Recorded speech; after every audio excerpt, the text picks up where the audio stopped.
একটা গায়ে থাকত এক বুড়ি। সবাই তাকে ডাকত মাথাল বুড়ি।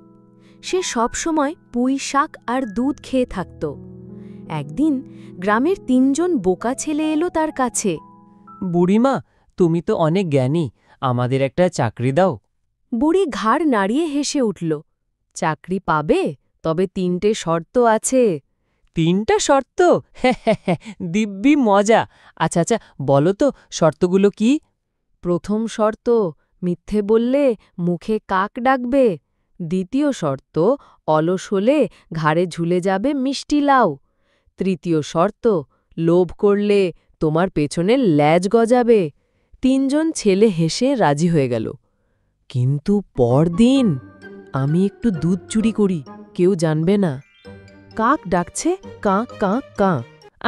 এটা কি কাক ডাকছে আমার মুখে? উফ, আমার ঘাড়ে বিশাল এক লাউ ঝুলে গেছে। হয় হয় আমার পেছনে কি একটা ঝুলছে। ৩ জনই দৌড়ে বুড়ির কাছে যায়। বুড়িমা, আমরা ভুল করেছি, ক্ষমা করে দাও। শিখে গেছ তো, শিক্ষা থাকুক, চাকরি পাবেই।